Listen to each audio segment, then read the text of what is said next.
সেগুলো সরাসরি কিন্তু আমরা ভিকটিম।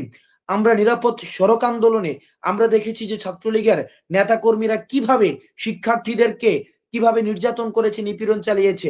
7 কলেজ বিরোধী আন্দোলনে আমরা দেখেছি কিভাবে নির্যাতন নিপীড়ন চালিয়েছে।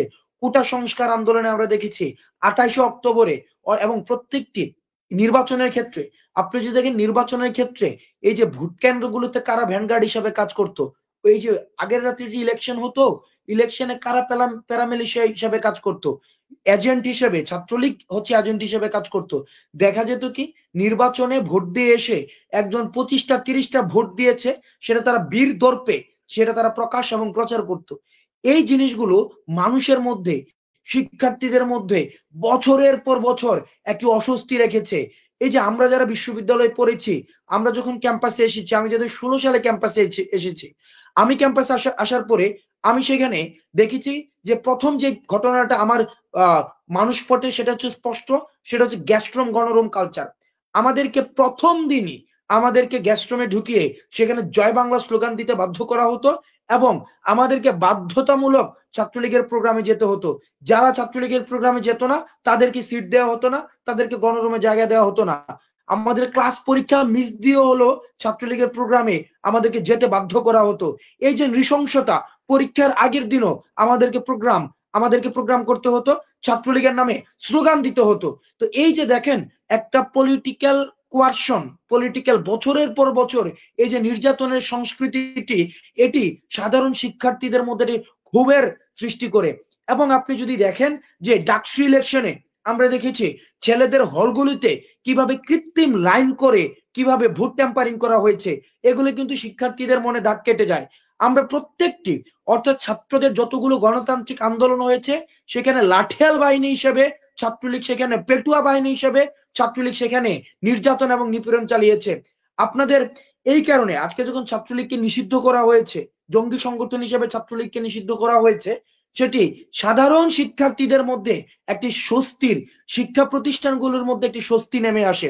এবং ছাত্রলীগের যে কফিনে লাস্ট প্যারেকটা হয় 15 জুলাই যে নির্যাতনটি চালায়, বাংলাদেশের প্রতিটি শিক্ষা প্রতিষ্ঠানে ছাত্রলীগ যেভাবে নৃশংসভাবে নির্যাতন চালায়, এই নির্যাতনের মধ্য দিয়ে 24 পরবর্তী বাংলাদেশে ছাত্রলীগের যে প্রাসঙ্গিকতা, সেই প্রাসঙ্গিকতা হারিয়ে ফেলে। আমরা দেখেছি যে ছাত্রলীগ শুধুমাত্র যে ক্যাম্পাসে নির্যাতন নিপীড়ন করতে, ব্যাপারটা এমন না, চাঁদাবাজির সাথে তাদের জড়িত। এখন আমাদের কাছে বিভিন্ন ব্যবসায়িক প্রতিষ্ঠান, বিভিন্ন শিল্প প্রতিষ্ঠান আমাদের কাছে আসে, আমরা দেখেছি ঈদ বোনাসের নামে আমাদেরকে বলা হয়, এখন তারা আমাদের কাছে অভিযোগ নিয়ে আসে ঈদ বোনাসের নামে বিভিন্ন কোম্পানিতে, বিভিন্ন প্রাইভেট কোম্পানিতে, সরকারি কোম্পানিতে সেখানে তারা চাঁদাবাজি টেন্ডারবাজি করত। এবং ব্যবসায়ীরা যদি কোনো ব্যবসা পরিচালনা করত, ছাত্রলীগকে কোনো ধরনের হিস্সা দেওয়া না ছাড়া তারা ব্যবসা পরিচালনা করতে পারতো না। ক্যান্টিন গুলো সেখানে চাঁদাবাজিরা নিয়ন্ত্রণে নিয়ে এসেছিল। এই যে ছাত্রলীগকে আজকে নিষিদ্ধ করা হয়েছে, যেটির কারণে সাধারণ শিক্ষার্থীদের মধ্যে কি স্বস্তি নেমে এসেছে এবং জেনারেশন যে যারা রয়েছে তাদের মধ্যে স্বস্তি নেমে এসেছে। কারণ আওয়ামী লীগের নির্যাতনের সরাসরি শিকার কিন্তু জেনজেট না, বা যুবলীগের সরাসরি নির্যাতনের শিকার কিন্তু জেনজেট না। অর্থাৎ আমি যদি ওইটাকে কি সরলীকরণ করি, অর্থাৎ এই জেনজেটের কিন্তু মূলত আমাদেরকে সবচেয়ে বেশি ফেস করতে হয়েছে ছাত্রলীগকে। সেই জন্য ছাত্রলীগের প্রতি এই জেনজেটের সবচেয়ে বেশি ক্ষোভটা রয়েছে। এই কারণে আজকে যখন নিষিদ্ধ করা হয়েছে, আমরা ক্যাম্পাসে দেখতে পাচ্ছি আনন্দ মিছিল বের হয়েছে, সেখানে মিষ্টি বিতরণ কর্মসূচি চলছে এবং আগামীকাল ঢাকা বিশ্ববিদ্যালয় সহ বিভিন্ন বিশ্ববিদ্যালয়ে গরু জবাই এবং খাসি জবাই হবে। এই যে স্বতঃস্ফূর্ত অংশগ্রহণ, সেটার সাথে কিন্তু দেখেন 75-এর মিল রয়েছে। আপনি দেখেন 75-এ যখন আমাদের যে আপনারা যখন দেখেছেন যে 75-এ যে শেখ মুজিবকে হত্যা করা হয়, ঠিক তখনই কিন্তু আমরা দেখেছি মিষ্টির বিতরণ। আমরা বিভিন্ন বই এখন পড়ি, আমরা মূলধারা 71-এ পড়েছি, আমরা তারপরে হচ্ছে রক্তাক্ত অধ্যায় পড়েছি, আমরা এক জেনারেলের নীরব সাক্ষ্যের মধ্যে আমরা দেখেছি, সেখানে কিন্তু বলা হয়েছে যে ঢাকা শহরে একজন মানুষও খুঁজে পাওয়া যায় নাই যে সেদিন প্রতিবাদ জানাতে আসে, এবং ঢাকা শহরে মিষ্টির ঘাটতি পড়ে গিয়েছিল।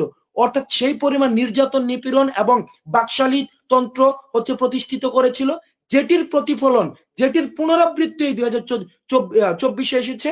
এবং ঢাকা শহরে আজকেও দেখেছি যে মিষ্টি বিতরণ চলছে সারা বাংলাদেশে প্রত্যেকটি ক্যাম্পাসে।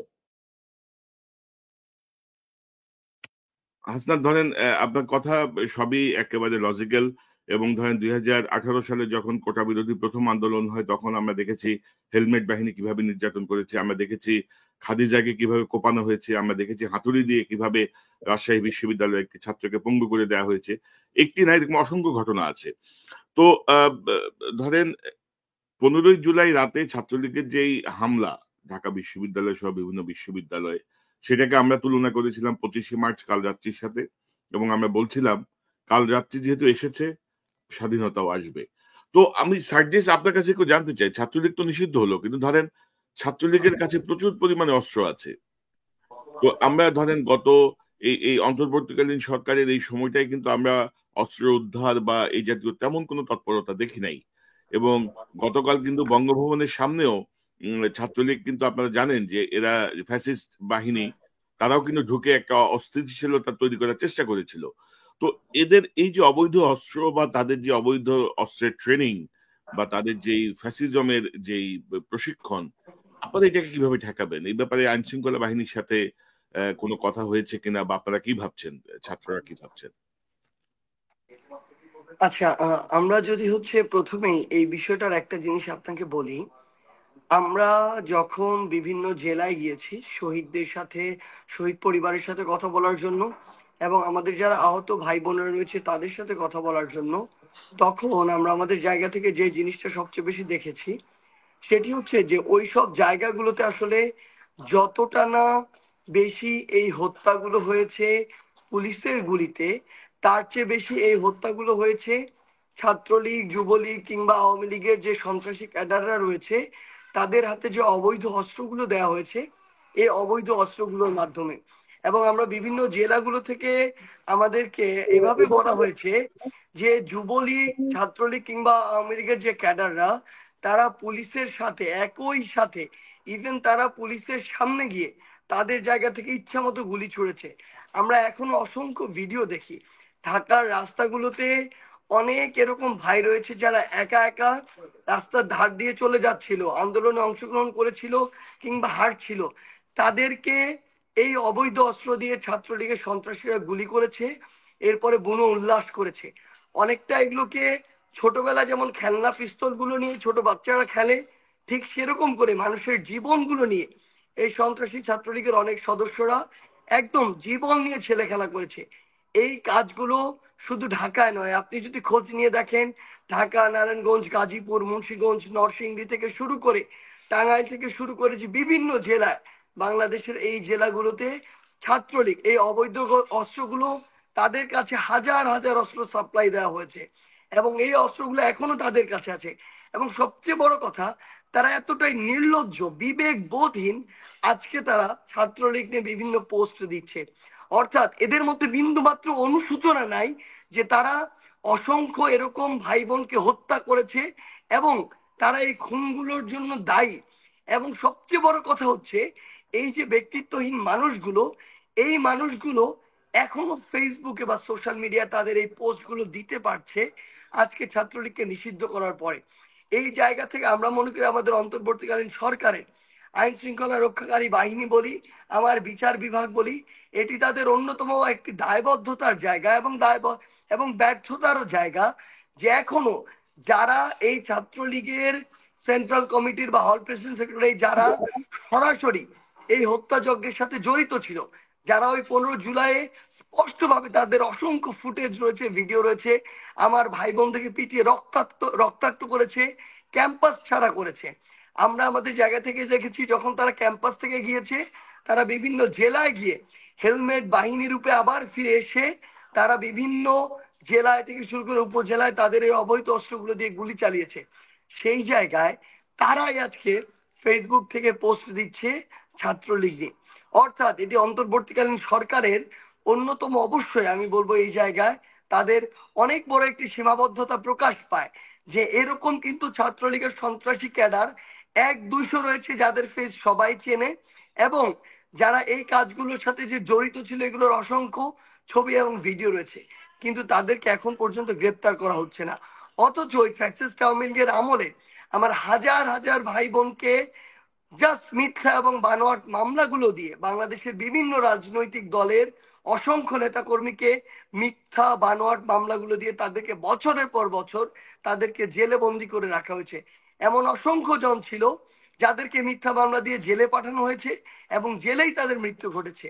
সেই জায়গা থেকে আমরা আমাদের জায়গা থেকে মনে করি যে অন্তর্বর্তীকালীন সরকারে অতি দ্রুত সময়ে এ সকল ছাত্রলীগ নামক যে সন্ত্রাসী ছিল তারা একটি নিষিদ্ধ সংগঠনের সদস্য এবং তারা আসলেই সন্ত্রাসী এবং তাদের এই প্রত্যেকটি প্রমাণ রয়েছে, ছবি রয়েছে, ভিডিও রয়েছে। তারা যদি চায় আমরা সেগুলো সাপ্লাই করতে পারবো, সোশ্যাল মিডিয়া অহরহ এগুলো রয়েছে। এগুলোর সাপেক্ষে তাদেরকে অবশ্যই দ্রুততম সময়ে গ্রেফতার করে তাদেরকে শাস্তির আওতায় আনা উচিত। যদি না আনতে পারে তাহলে এই 24-এর অভ্যুত্থানের যে স্পিরিট এবং এই অভ্যুত্থানে যে অসংখ্য জীবনের যে ত্যাগ, জীবনের যে বিনিময়, যে রক্তাক্ত যে আমাদের জুলাই, এগুলোর সকল কিছুর কাছে এই অন্তর্বর্তীকালীন সরকারের যে সবচেয়ে বড় দায়বদ্ধতা, সেই দায়বদ্ধতার জায়গাটি তাদের সবচেয়ে বড় প্রশ্নবিদ্ধ হয়। এবং এটি যদি হয়ে থাকে তাহলে তাদের সবচেয়ে বড় যে দায়টি, সেই দায়টিতে তারা ব্যর্থ হবে। আমার মনে হয় যে আপনাদের এই আহ্বানের পাশাপাশি আপনারা নিশ্চয়ই স্বরাষ্ট্র উপদেষ্টা যিনি আছেন তার সঙ্গে নিশ্চয়ই বসবেন, পাশাপাশি সেনাবাহিনীতে যারা আছেন, যারা ম্যাজিস্ট্রেসি পাওয়া নিয়ে কাজ করছেন, তাদের নজরেও বিষয়টা আপনারা ব্যক্তিগতভাবে বৈঠক করে আপনারা নিশ্চয়ই বিষয়টা তাদের সঙ্গে পরামর্শ করবেন বা তাদেরকে চাপ প্রয়োগ করবেন যেন অতি দ্রুত এই সন্ত্রাসীদের কাছে যে অস্ত্র আছে সেগুলো যেন উদ্ধার হয় এবং তারা যেন গ্রেপ্তার হয়। ইলিয়াস হোসেন, আপনি কিভাবে দেখছেন ছাত্রলীগের এই নিষিদ্ধের বিষয়টাকে? আমরা বিভিন্ন সময় বিভিন্ন আলোচনায় কিন্তু এই প্রসঙ্গটা এনেছি। ছাত্রলীগ নিষিদ্ধ হয়েছে, আমরা এখন চাই তাদের মাদার সংগঠন আওয়ামী লীগ তারাও কোনো অংশে কম না, কিন্তু মানে তাদের ব্যাপারেও একটি কার্যকর সিদ্ধান্ত আসবে। আপনার কাছ থেকে একটু শুনি, আপনার অভিমতটা একটু জানিয়ে দেওয়া। না, এটা তো আর বলার অপেক্ষা রাখে না। হাসনাত ভাই যেমনটা বলছিলেন যে এটা ঈদ আমাদের জন্য, ঈদ মোবারক। বিশাল বড় একটা ঈদ, এই দিনের অপেক্ষায় আসলে বাংলাদেশের মানুষ ছিল। এবং আমার বিশ্বাস, আমি সব জায়গার কথা যদিও জানি না, আমার মনে হয় সারা ঢাকা শহরের সব জায়গাতে মিষ্টি বিতরণ হচ্ছে এবং মানুষ উল্লাস প্রকাশ করছে।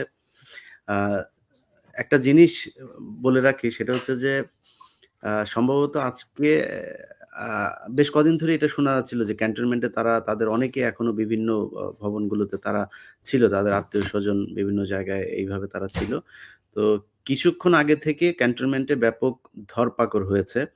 তো সেই ধরপাকড়গুলোতে আমার কাছে যতটুকু তথ্য এসছে যে সেখানে এক একটা 20-25টা মোটর বাইক এবং এক একটা মোটর বাইকে 2-3 জন করে লোক তারা বের হচ্ছিল সেখান থেকে।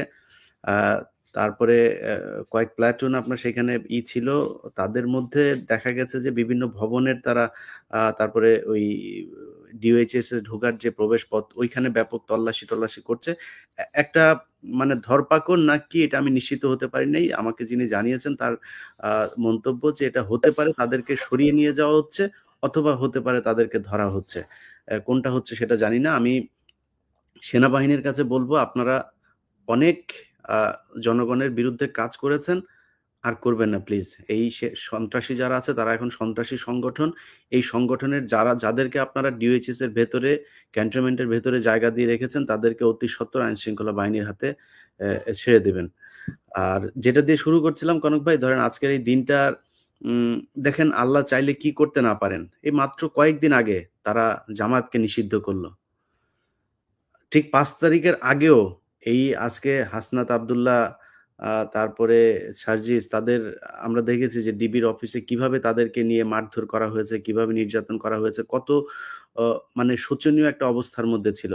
আজকে তারা সবার কাছে সম্মানিত। তাদের কাছে আমার বিশ্বাস যে ছাত্রলীগের অনেক লোকজন এসে এখন তাদের সাথে মেশার জন্য চেষ্টা করে, তদবির করে, ভাই আমার একটু করেন, সেভ করেন, আর জীবনে ছাত্রলীগ করবেন, এরকম তদবির নিশ্চয়ই তাদের কাছে আসে।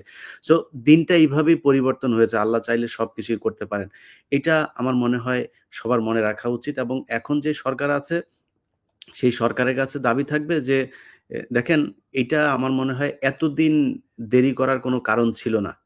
এখনো ছাত্রদেরকে কেন এই বঙ্গভবনে যেতে হবে যে চুপ্পুকে সরানোর জন্য? চুপ্পু তো শেখ হাসিনার প্রোডাক্ট, এটা তো তার ঘোষিত প্রোডাক্ট। সে নিজে বলেছে যে সে আওয়ামী লীগের।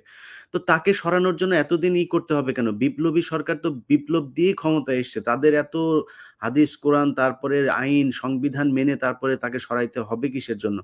তাকে সরানো উচিত। আমরা চাই ডক্টর মোহাম্মদ ইউনূস নিজেই প্রেসিডেন্ট হোক, সে প্রেসিডেন্ট হলে তো সারা পৃথিবীতে আমরা বলতে পারি যে সে আমাদের প্রেসিডেন্ট হইতে পারে, একটা হ্যাঁ না ভোট করেও সে তার এই বৈধতাটা নিতে পারে যদি সে বৈধতার চিন্তাও করে।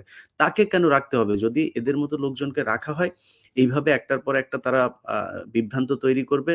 এবং অনেক মানুষই আমাকেও বলেছে, আপনাকেও নিশ্চয়ই বলেছে যে ভাই শেখ হাসিনা শুনলাম ঢুকে যাচ্ছে দেশে, ভাই সেনাবাহিনীর ভেতরে নাকি নানান ধরনের, এগুলো ওদের এই ফেসবুকের গুজব লিক, এই সিআরআই থেকে শুরু করে তারা তো এখনো তৎপর, তারা এগুলো করে যাচ্ছে। আপনি বাংলাদেশ আওয়ামী লীগের যে ফেসবুক পেজটা আছে সেখানে যদি যান আপনি দেখবেন যে সারাটা দিন গুজব। তাদের কাজই হচ্ছে ওই 10 বছর আগের ছাত্রলীগের আপনার মিছিল, সেগুলো এনে এখন চালানো হচ্ছে। এখানে বলা হচ্ছে যে এটা হচ্ছে তাদের নাকি আজকের মিটিং, কালকের মিছিল, এইভাবে বলা হচ্ছে।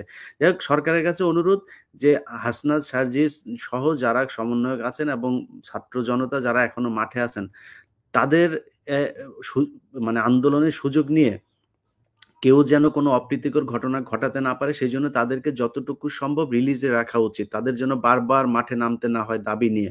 এটার দায়িত্ব আপনাদের, আপনাদেরকে ছাত্ররা সেই দায়িত্ব দিয়েছে, আপনাদের সেই দায়িত্ব পালন করতে হবে। সো শুধু ছাত্রলীগ না, আমি চাই আওয়ামী লীগও সন্ত্রাসী সংগঠন, যুবলীগ সন্ত্রাসী সংগঠন, এবং সেইটা এই আমেরিকা, তারপরে ইউরোপ সহ বিভিন্ন দেশে তারা যখন যাচ্ছে, যাওয়ার পথেই যাতে তাদের এই পরিচয়টা তাদের কাছে হোমল্যান্ড সিকিউরিটি থেকে শুরু করে ওইসব দেশে যেসব বর্ডার সিকিউরিটি গার্ড গুলো আছে, ইমিগ্রেশন আছে, তারা যেন এই পরিচয়টা, তাদের তালিকাটা জেনেই যাতে বুঝতে পারে ওকে ঠিক আছে, এই হচ্ছে এই সংগঠনের, এই ছিল, একে এই দেশে ঢুকতে দেওয়া যাবে না।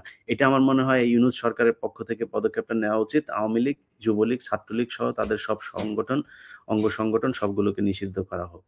ইলিয়াস, এই বিষয়টি নিয়ে ইতিমধ্যে কাজ শুরু হয়েছে আমি যতটুকু জানি, এবং আপনি যেটি বলছিলেন সেনাবাহিনীর গুটি কয়েক অংশ এখনো শেখ হাসিনার পক্ষে, বাট অধিকাংশ সেনাবাহিনীর সদস্য যারা আছেন, সৈনিক থেকে শুরু করে কর্মকর্তা, অফিসার, সবাই জনগণের পক্ষে, এবং এই পক্ষে থাকার কারণেই আসলে হাসিনার মতো একটি ফ্যাসিস্ট পালিয়ে যেতে বাধ্য হয়েছে। তো সেনাবাহিনীকে আমরা অবশ্যই ধন্যবাদ জানাই, এবং আমরা মনে করি যারা এখনো শেখ হাসিনাকে আবার ফিরিয়ে আনার স্বপ্ন দেখছে, তাদের ব্যাপারে কার্যকর পদক্ষেপ নেওয়া হবে। এরা খুব গুটি কয়েক হাতে গোনা কিছু ব্যক্তি বসে আছেন। তো হাসনাত, আপনি বলছিলেন যে চুপ্পুর পদত্যাগ করবে 2-1 দিনের মধ্যেই। আপনারা চুপ্পুর অপসারণ চান, পদত্যাগ করবে নাকি পরিবর্তন আসছে? তো সেই জায়গাটায় আপনারা কি ভাবছেন? কিভাবে এই পরিবর্তনটা হবে? সম্ভাব্য কাকে ভাবছেন? সেটা কি ডক্টর ইউনূস, নাকি প্রধান বিচারপতি, নাকি কোন ফর্মুলায় কে যাচ্ছে? আমরা হচ্ছে পরবর্তী যে রাষ্ট্রপতিকে নির্ধারিত হবে সেটির জন্য আমরা রাজনৈতিক ঐকমত্যের জন্য আমরা ইতিমধ্যে আহ্বান জানিয়েছি। কারণ এটা হেড অফ দ্য স্টেট যিনি হবেন, যার মধ্য দিয়ে বাংলাদেশ বিশ্ব দরবারে পরিচিত হবে, উনি এমন একজন ব্যক্তি হওয়া উচিত। যেমন আমরা যখন প্রধান উপদেষ্টা হিসেবে ডক্টর মোহাম্মদ ইউনূসকে আমরা হচ্ছে নির্ধারিত করেছি, তখন কিন্তু আমরা দেখেছি উনি সারা পৃথিবীতে উনি হচ্ছেন ইকুয়ালি উনি অ্যাকসেপ্টেড হয়েছেন। কোনো জায়গা থেকে ওনার বিরুদ্ধে কোনো ধরনের বা উনার প্রসঙ্গে কোনো ধরনের কোনো প্রশ্ন আসেনি।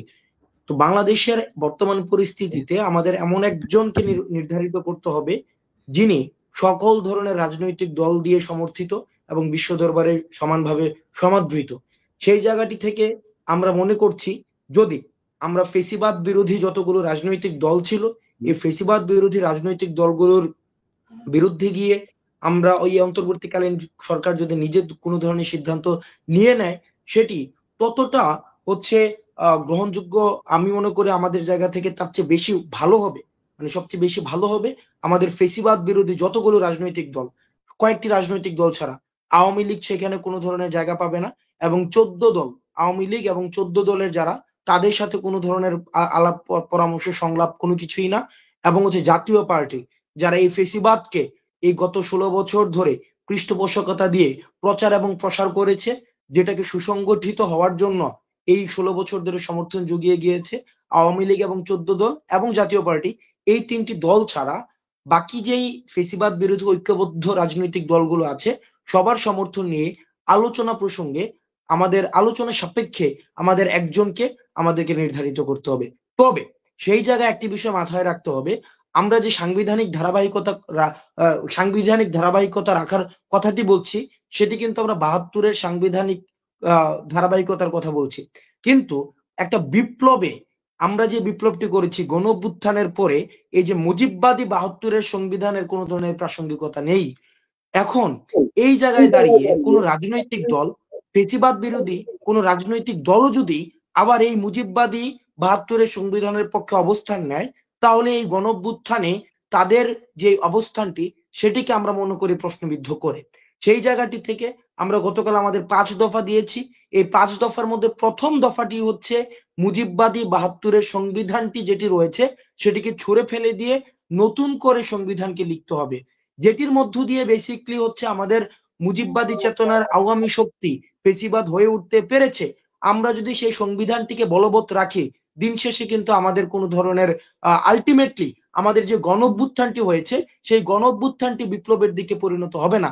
সুতরাং এই বিপ্লবটিকে যদি আমরা কার্যকর করতে চাই, চুপ্পুর অপসারণের পাশাপাশি আমাদের 72-এর সংবিধানটি, মুজিববাদী সংবিধানটি ছুঁড়ে ফেলে দিয়ে নতুন করে সংবিধান লিখতে হবে। কোনো মুজিববাদী বা নির্দিষ্ট কোনো রাজনৈতিক দলের অংশগ্রহণ না, বরং সেখানে গণমানুষের আশা আকাঙ্ক্ষার প্রতিফলন করবে, যেখানে গণমানুষের, যারা এই গণ অভ্যুত্থানে এসেছে ফেসিবাদ বিরোধী শক্তি ছিল, তাদের আশা আকাঙ্ক্ষার প্রতিফলন আমাদের এই 24 পরবর্তী সংবিধানে ঘটবে।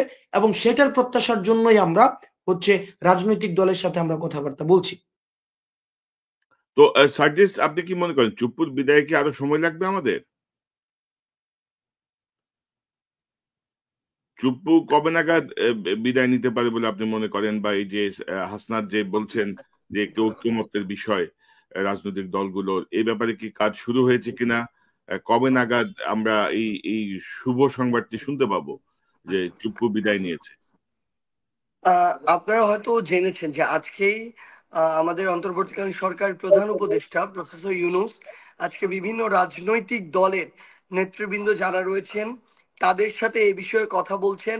এবং আমরা আমাদের জায়গা থেকে, আমাদের বৈষম্য বিরোধী ছাত্র আন্দোলন প্ল্যাটফর্মের পক্ষ থেকেও বাংলাদেশের যে বিভিন্ন রাজনৈতিক দলগুলো রয়েছে, ফ্যাসিস্ট এবং ফ্যাসিস্টের যারা দোসর বা তোষামতকারী, তারা বাদ দিয়ে যে সকল রাজনৈতিক দল এই অভ্যুত্থানে ঐক্যবদ্ধভাবে লড়াই করেছে, তাদের সাথেও বৈষম্য বিরোধী ছাত্র আন্দোলন কথা বলার চেষ্টা করছে। আমরা আমাদের জায়গা থেকে মনে করি যে আমাদের এই যে ফ্যাসিবাদী যারা শক্তি, তারা কিন্তু বিভিন্ন সময়ে বিভিন্ন ইস্যুকে সামনে এনে কিংবা উস্কে দিয়ে কিংবা সুযোগ নিয়ে আমাদেরকে দ্বিধা বিভক্ত করার চেষ্টা করবে।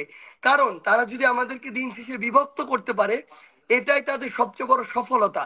এবং তার চেয়ে বড় কথা হচ্ছে, এটা যদি তারা করতে পারে তাহলে সবচেয়ে বড় যে জিনিসটি হবে, আমাদের নিজেদের মধ্যে লড়াইটি তারা উস্কে দিয়ে তারা এখানে মানে ধীরে ধীরে এই জায়গা অনুপ্রবেশ করার চেষ্টা করবে, যে সুযোগটি কিন্তু আমরা আমাদের জায়গা থেকে দিতে পারি না।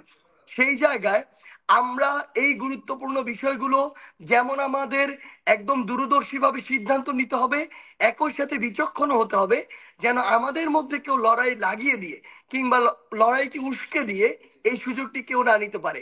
সেই জায়গায় আমরা আমাদের জায়গা থেকে বিভিন্ন রাজনৈতিক দলগুলোর সাথে কথা বলছি। আমরা বিশ্বাস করি প্রফেসর ডক্টর মোহাম্মদ ইউনূসের সময় আমরা তার এই সিদ্ধান্তের বিষয়ে যেমন সবাই একমত হয়েছিলাম, ঠিক একইভাবে আমাদের ওই রাষ্ট্রপতি পদের জন্য আমরা নিজেরা কখনোই ফ্যাসিস্টের একজন দোসরকে ওই জায়গায় দেখতে চাই না।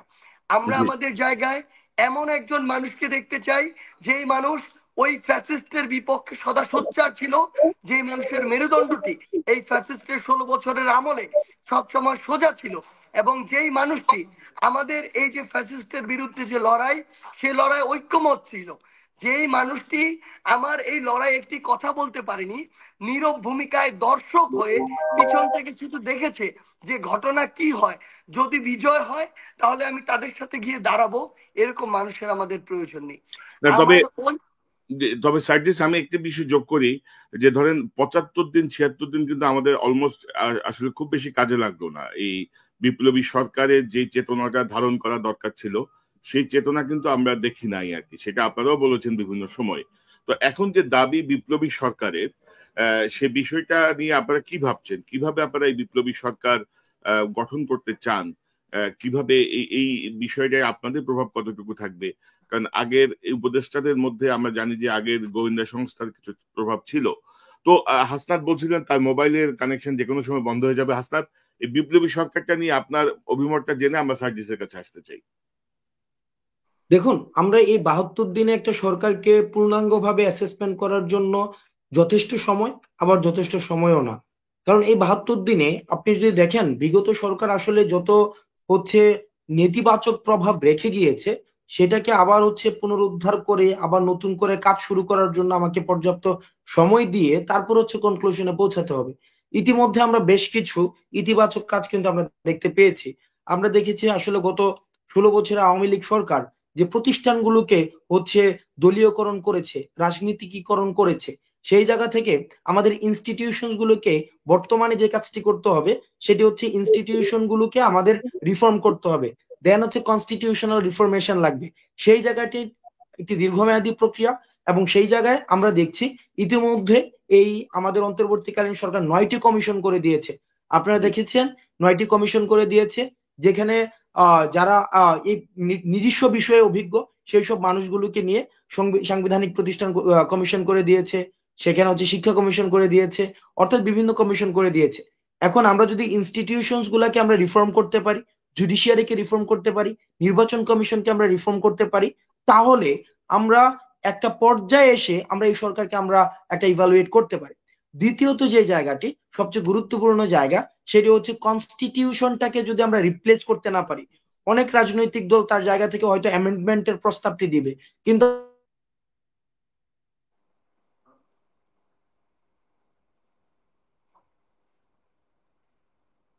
সার্জিসের কি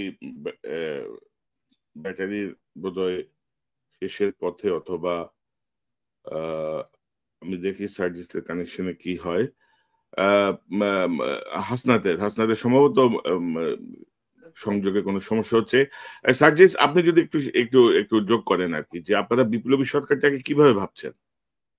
আচ্ছা, আমরা যদি আমাদের জায়গা থেকে বলি, আসলে আমাদের সত্যি কথা বলতে এই অভ্যুত্থানের কিংবা এই বিপ্লবের আসলে ডিমান্ডই ছিল ওই মুহূর্তে আমরা যদি একটি বিপ্লবী সরকার গঠন করতে পারতাম, তাহলে আসলে আমাদের এখন মনে হচ্ছে যে ওই জায়গাটিতে আমরা যে ফলাফলটি প্রত্যাশা করি সেই ফলাফলটি সবচেয়ে কাঙ্ক্ষিত ফলাফল হতো। কিন্তু ওই মুহূর্তে আসলে সত্যি কথা এটাই যে ওই মুহূর্তে আমাদের কিছু সীমাবদ্ধতাও ছিল। হয়তো সেখানে আমাদের অভিজ্ঞতার কিছু সীমাবদ্ধতা ছিল, কিংবা ওই মুহূর্তে আমাদের একটু সুসংগঠিত যে ফোর্স সেটির একটি সীমাবদ্ধতা ছিল। পুরো বাংলাদেশের ছাত্র জনতা কিন্তু ওই এক দফায় রাস্তায় নেমে এসেছিল, কিন্তু এটিও সত্য যে ওই মুহূর্তে আমরা রাস্তায় আমাদের ডাকে সকলে নেমে এসেছে, কিংবা আমরা সকলে রাজপথে ঐক্যবদ্ধভাবে এক দফাতে নামতে পেরেছি। কিন্তু এই যে প্রত্যেকটি জায়গা ঐক্যবদ্ধ একটি ফোর্স, বিপ্লবী ফোর্স, এটি কিন্তু ওই মুহূর্তে ছিল না। এবং সেটির সীমাবদ্ধতা অনুভব করে আমরা ওই মুহূর্তে অন্তর্বর্তীকালীন সরকারের দিকে গিয়েছিলাম। কিন্তু ওই মুহূর্তে যদি আমরা এরকম একটি বিপ্লবী ফোর্স আমরা গঠন করতে পারতাম যাদের সকলের অংশগ্রহণ ছিল এই বিপ্লবে, তাহলে তারা এই স্পিরিটটিকে ধারণ করে আমরা আমাদের জায়গা থেকে মনে করি যে সবচেয়ে বেশি ইফেক্টফুলি আমাদের এই কাজগুলো বা এই যে বাংলাদেশের মানুষ যেভাবে সংস্কারগুলো করা প্রত্যাশা করে সেগুলো হতো। আপনারা যদি একটু লক্ষ্য করেন, বর্তমানে এই অন্তর্বর্তীকালীন সরকারে আমরা বিভিন্ন আমাদের জায়গা থেকে বিভিন্ন উপদেষ্টাকে দেখি। হ্যাঁ, অনেকে হয়তো অনেকের জায়গা থেকে চেষ্টা করে যাচ্ছে, বাট অনেককে দেখে মনে হয় যে তারা এই বিপ্লবের যে স্পিরিট, বিপ্লবের যে যে গতি তাদের কাজে প্রতিফলিত হওয়ার কথা, সেটি সেভাবে আমরা দেখতে পাই না। সেই জায়গা আমার মনে হয় এরকম একটি বিপ্লবী সরকারের ক্ষেত্রে আসলে পার্টিসিপেশনটা আরো বাড়াতে হবে। তাদের যাদের এই বিপ্লবে প্রত্যক্ষ এবং পরোক্ষভাবে গুরুত্বপূর্ণ ভূমিকা ছিল। এমনও হতে পারে যে এখানে যদি আমরা যদি দেখি যে আমাদের এই বিপ্লবে কিন্তু বিভিন্ন রাজনৈতিক দল ছিল যারা ঐক্যবদ্ধ হয়ে এই বিপ্লবে অংশগ্রহণ করেছিল। আমার অনেক ভাই দেশের বাইরে থেকে মিডিয়ার সাথে কাজ করুক কিংবা বিভিন্ন ভাবে আপনাদের মতো এমন অনেকেই রয়েছেন, বা একদম আমি প্রমিনেন্ট যদি কিছু ফেসের কথা বলি, 5-7 জন বা 10 জন এরকম ফেস রয়েছেন যারা দেশের বাইরে থেকে পুরো দেশের মানুষকে এই ফ্যাসিস্টদের বিরুদ্ধে একটি আলাদা করে ঐক্যমতে পৌঁছে নিয়েছেন। এবং সবচেয়ে বড় কথা হচ্ছে, আমরা যখন একটা নির্দিষ্ট সহমত ভাইয়ের চর্চায় সব সময় এই একটা জিনিসে আমাদের ব্রেইন মস্তিষ্ক সীমাবদ্ধ হয়ে গিয়েছিল, তখন বিভিন্ন সময়ে বিভিন্ন ইনসাইট দিয়ে বিভিন্ন যুক্তি কিংবা তাদের বিভিন্ন কুকর্ম আমাদের সামনে তুলে ধরে যারা আমাদের মস্তিষ্ককে সচল রেখেছিলেন এই স্টেক হোল্ডারটি দেশের বাইরে থেকে যারা কাজ করেছেন মিডিয়া কিংবা এমন বিভিন্ন টকশোর মাধ্যমে, তারা কিন্তু একটা গুরুত্বপূর্ণ পার্ট এই বিপ্লবের। এই মানুষগুলোর একটা প্রতিনিধিত্ব এখানে থাকা উচিত। আমার জায়গা থেকে আরো আরেকটি জিনিস মনে হয় যে এই বিপ্লবের একটি কিন্তু গুরুত্বপূর্ণ পার্ট যেটাকে আমরা স্মরণ করতে ভুলে যাই। আমরা আমার পাবলিক বিশ্ববিদ্যালয়ের স্টুডেন্টদেরকে স্মরণ করি, প্রাইভেট বিশ্ববিদ্যালয়ের স্টুডেন্টদেরকে স্মরণ করি, মাদ্রাসার ভাইদেরকে স্মরণ করি, আমরা স্কুল কলেজ বিশ্ববিদ্যালয় বিভিন্ন স্টুডেন্টদের স্মরণ করি। কিন্তু আমার যে ভাইরা দেশের বাইরে থেকে রেমিটেন্সকে শাটডাউন দিয়ে এই দেশের শেখ হাসিনার সরকারের অর্থনীতিকে গলা চেপে ধরেছিল, ওই আমার রেমিটেন্স যোদ্ধা ভাইদেরও একটি অংশগ্রহণ এই বিপ্লবী সরকারের সাথে থাকা উচিত যে কোনো ভাবে আমাদের জায়গা থেকে বা আমার জায়গা থেকে মনে হয়। কারণ তারা তাদের জায়গাটিকে যেভাবে তুলে ধরতে পারবে, প্রেজেন্ট করতে পারবে, ফিল করতে পারবে, ওন করতে পারবে, আমাদের এই স্পিরিটের অভ্যুত্থানের সাথে যারা সরাসরি যুক্ত ছিল তারা কিন্তু সরাসরি যুক্ত ছিল না, তারা কিন্তু ততটুকু পারবে না। সেই জায়গায় আমাদের জায়গা থেকে আমাদের মনে হয় যে অন্তত আমার জায়গা থেকে আমি মনে করি এখানে অংশগ্রহণটুকু আরেকটু বাড়ানো উচিত এবং এই কাজটুকু জনমানুষের জন্য আরো সম্পৃক্ততা এই জায়গাটিতে বাড়ানো উচিত এবং ফ্যাসিস্টের দোসররা এই যে বিভিন্ন জায়গায় বিভিন্ন রূপে ফিরে আসছে, এদের ক্ষেত্রে কঠোর ব্যবস্থা নিতে হবে। আজকে আমি যখন দেখি ছাত্রলীগের ওই সন্ত্রাসীরা সেন্ট্রাল পোস্টেড বা বিভিন্ন হলের প্রেসিডেন্ট সেক্রেটারি 100 জনেরও বেশি আজকে সোশ্যাল মিডিয়ায় পোস্ট দেয় এবং তারা সরাসরি হত্যাযজ্ঞের সাথে জড়িত, এবং অন্যান্যরা যখন দেখবে যে এই কাজটি আসলে সোশ্যাল মিডিয়া তারা করছে, তারা এই সাহসটি পেয়ে যাবে। সন্ত্রাসীরা সরাসরি খুনের সাথে জড়িত হয়েও যদি এই কাজটি করতে পারে, তাহলে তাদের যারা দোষর ছিল তারা কিন্তু এই ফ্লোরটি পেয়ে যায়। সেই জায়গা থেকে অবশ্যই এক্ষেত্রে সবচেয়ে গুরুত্বপূর্ণ হচ্ছে তাদেরকে শাস্তির আওতায় আনা। যদি না আনা যায় এবং এটি দৃশ্যমান না হয়, তাহলে বিপ্লবের যে স্পিরিট, সেই স্পিরিটটি সবচেয়ে বড় জায়গায় যেটি হচ্ছে সেটি ক্ষতিগ্রস্ত হয়, নষ্ট হয়। এই জন্য এই যে বিপ্লবী সরকার, এই ক্ষেত্রে আমার জায়গা থেকে মনে হয় যে আমাদের এই যে বিপ্লবে রাজনৈতিক যে দলগুলো ঐক্যবদ্ধ হয়েছিল, তাদের এই ক্ষেত্রে নিজেদের ছোট ছোট মান অভিমান বিভাজন স্বার্থগুলোকে এক পাশে রেখে দেশের স্বার্থে, দেশের মানুষের স্বার্থে এই জায়গায় আবারও সেই 5ই অগাস্টের মতো ঐক্যবদ্ধ হওয়া প্রয়োজন।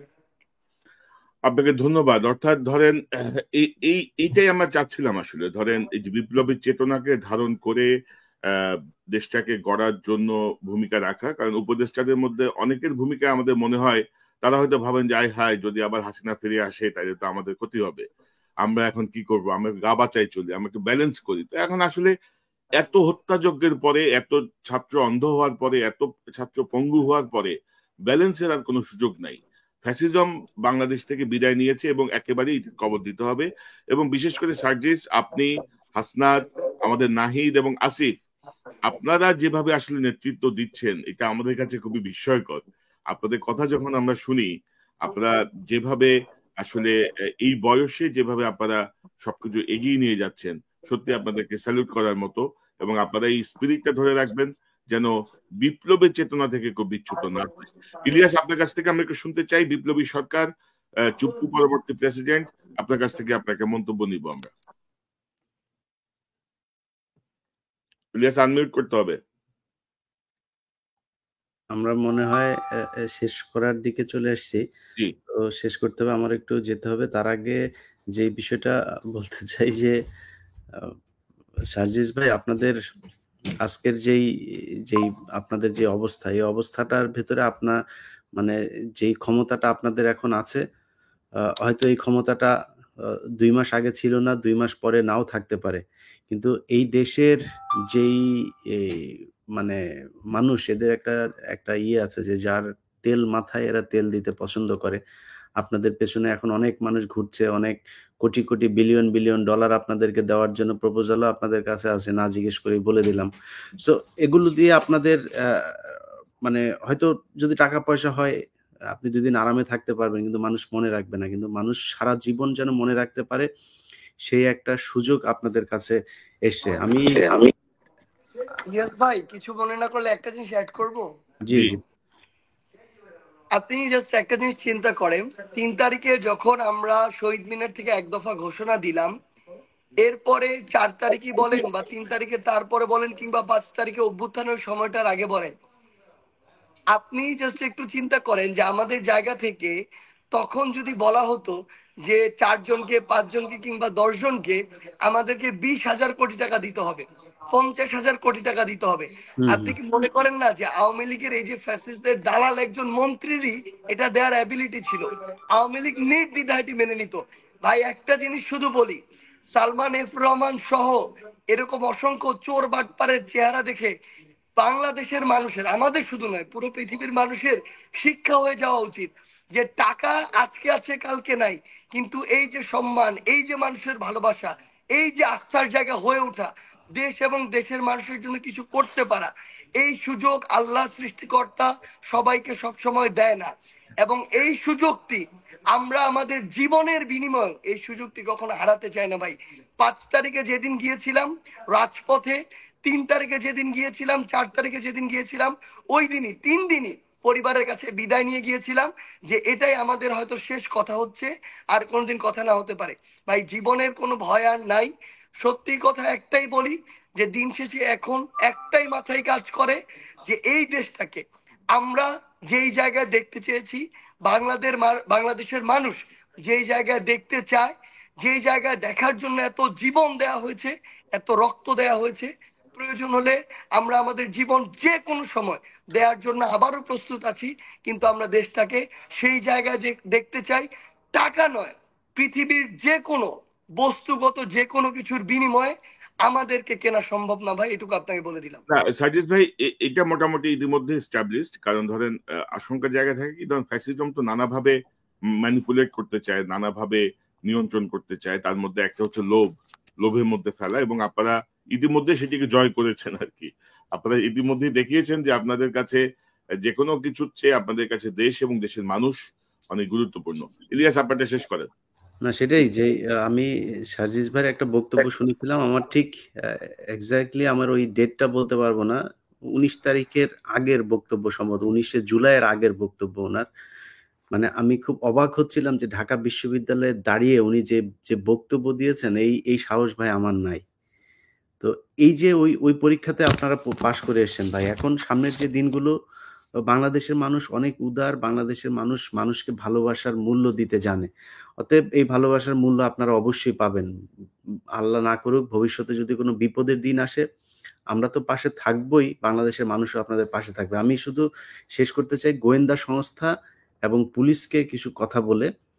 বাংলাদেশে এই এই যে যারা আজকে আমাদের দেশের নায়ক, যারা এখন নাহিদ, তারপরে আমাদের আসিফ ভাই, যারা সরকারের সাথে আছেন, তাদেরও কি অবস্থা হয়েছিল, এবং তাদেরকে নিয়ে এই আজকের সময় টিভি, প্রথম আলো থেকে শুরু করে ডেইলি স্টার, তারপরে ৭১, ডিবিসি টেলিভিশন, সমকাল, ইত্তেফাক, সবাই কিভাবে তাদেরকে সন্ত্রাসী হিসাবে প্রতিষ্ঠিত করার জন্য চেষ্টা করেছে। আমি মনে করি সেই জায়গাটা পরিষ্কার করা ভাই খুব জরুরি। কারণ সাংবাদিকরা বুদ্ধিভিত্তিক খেলা করে। তারা এই দেশে বসে সরাসরি, একদম সরাসরি যদি কয়েকজনের নাম বলি, আমরা ৩টার সময়, শুক্রবার ৩টায় আমাদের কালবেলার সামনে একটা প্রোগ্রাম আছে। সেটাকে নিয়ে এই এই সন্তোষ শর্মা, যে কিনা কালবেলার সম্পাদক, সে সরাসরি রয়ের একজন সদস্য। আমি বাংলাদেশের মানুষের কাছে, গোয়েন্দা সংস্থা, পুলিশ, সবার কাছে জিজ্ঞেস করতে চাই, যে সরাসরি রয়ের হয়ে কাজ করেছে এবং যারা ওই সময় গুম ছিল, সেই ব্যক্তিরা আমার কাছে বক্তব্য দিয়েছে। সেই বক্তব্য অলরেডি প্রচার হয়েছে। আমি আরেকটা অনুষ্ঠান আমি কাজ করছি, হয়তো কালকে সন্ধ্যায় আমি সেটা আপলোড দেব। আপনারা দেখে তারপরে বলবেন যে একজন মানুষ গুম আছে, সেই গুম থাকা অবস্থায় ভারতীয় গোয়েন্দা সংস্থার হিন্দিতে কথা বলা একজন ব্যক্তিকে বাংলাদেশের একজন সম্পাদক, তিনি যে তারপরে এক জায়গায় বসে তার ইন্টারোগেশন করছেন। এটা কি বাংলাদেশের মানুষ মেনে নেবে কিনা? এটা কি বাংলাদেশের গোয়েন্দা সংস্থা, পুলিশ মেনে নেবে কিনা? যদি না নেয়, তাহলে সন্তোষ শর্মা এখনো পর্যন্ত কালবেলার সম্পাদক কিভাবে থাকে, সেই কোশ্চেন আমাদের কাছে।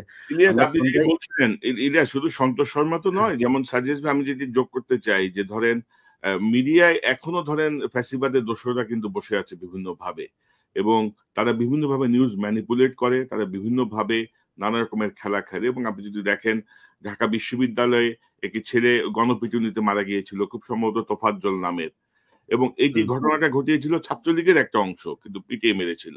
আপনি আমাদের পত্রিকাগুলো স্ক্যান করেন, কোথাও দুই একটা পত্রিকায় ছাত্রলীগের নাম এসেছে, অধিকাংশ জায়গায় ছাত্রলীগ কিন্তু নাই। তারা ব্ল্যাক আউট করছে এই নামটা। তো এগুলো হচ্ছে কৌশলে আপনারা যারা মাঠে আছেন তাদেরকে নানাভাবে বিতর্কিত করার চেষ্টা, এবং মিডিয়াকে আসলে ক্লিন না করলে সত্যিকারের নিউজ যদি না আসে তাহলে নানাভাবে নানা প্রতিবন্ধকতার মধ্যে পড়তে হবে জনগণের এই বিজয়কে। এবং আমি মনে করবো যে ফ্যাসিবাদের যারা দোসর মিডিয়াতে বসে আছেন একে একে তাদের ব্যাপারেও কার্যকর পদক্ষেপ নিতে হবে। আমার মনে হয় ইলিয়াস, অবাক হচ্ছে যে সেই সাংবাদিকের এই পরিচয় দেওয়া রয়ের সদস্য তারা এখনো পর্যন্ত পুলিশকে রিকোয়েস্ট করার, গোয়েন্দা সংস্থাকে রিকোয়েস্ট করার সাহস পায় যে এই গণমানুষের জন্য গণমাধ্যম এরা যাতে ৩টার সময়, শুক্রবার ৩টায় যাতে আমার অফিসের সামনে না আসে, এই অনুরোধ করার সুযোগ তারা আপনাদের কাছে পায় কিভাবে? সো সার্জিস ভাই, আমরা সন্ধ্যায় যে আলাপ করছিলাম, হাসনাত ভাই থাকবে, আপনার যেহেতু আরেকটা অনুষ্ঠানে আপনি যাচ্ছেন, সো হাসনাত ভাই সহ আমরা যারা ওইখানে উপস্থিত থাকবে তাদের সবার কাছে অনুরোধ থাকবে, আমরা খুব শান্তিপূর্ণভাবে আমরা চাই গণমাধ্যম চলুক, আমাদের গণমাধ্যম সাংবাদিকদের বিরুদ্ধে কোনো আক্রোশ নাই। সন্তোষ শর্মা রয়ের এজেন্ট, এটা যদি আমরা প্রমাণ করতে পারি তাহলে তাকে সরাইতে হবে, আর সে রয়ের এজেন্ট না সেটা যদি সে প্রমাণ করতে পারে তাহলে সে আবার সাংবাদিকতা করবে, কথা একদম পরিষ্কার। সো শুক্রবারে ৩টার সময় যারা সাংবাদিকও যারা আছেন বাংলাদেশে, তাদেরও আমি মনে করি এটা আপনাদের দায়িত্ব। আমার বাংলাদেশের কোনো পত্রিকা টেলিভিশনের হেড হওয়ার কোনো ইচ্ছা নাই, ডিরেক্টরশিপ নেওয়ার, শেয়ার নেওয়ার কোনো ইচ্ছা নাই, আপনারা এই দেশে সাংবাদিকতা করবেন।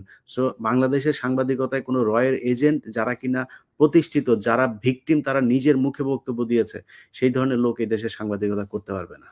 এবং ইলিয়াস, আমার মনে হয় যে জাতীয় সরকার বা বিপ্লবী সরকারের যে ধারণাটা সার্জিস ভাইরা ইমপ্লিমেন্ট করতে চাচ্ছেন, আমি এটা একটু বলি যে আমি আজকের অনুষ্ঠানের মাধ্যমে মানুষকে একটা জিনিস বলতে চাই যে আমার নিজের, আপনাদেরকে আগেও বলেছে যে আমার দেশে যাওয়ার এখন সুযোগ নাই যে কোনো কারণে।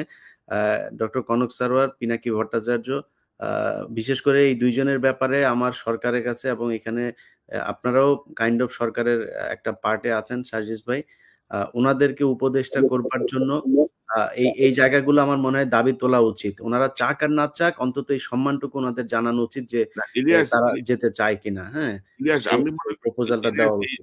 এই প্রসঙ্গ এখানে আলোচনা করার দরকার নাই। আমরা আসলে কতটুকু কি করতে না, এটা আমার দাবি তো আমি আপনার জানাইতেই পারি। আপনার না, আমার বক্তব্য হচ্ছে যে জাতীয় সরকারের, বিপ্লবী সরকারের যে ধারণা, এটি যদি ইমপ্লিমেন্ট হয়, আমার ধারণা আপনি যে অভিযোগগুলো করলেন এখন পর্যন্ত, রয়ের এজেন্টরা বিভিন্ন জায়গায় কাজ করছে, ফ্যাসিজমের লোকজন কাজ করছে, গোয়েন্দা সংস্থাকে হুমকি দিচ্ছে, বা পুলিশ বিভিন্ন জায়গায় এখনো অ্যাক্টিভলি কাজ করছে না, আমার মনে হয় যে সকল সমস্যার সমাধান হয়ে যাবে।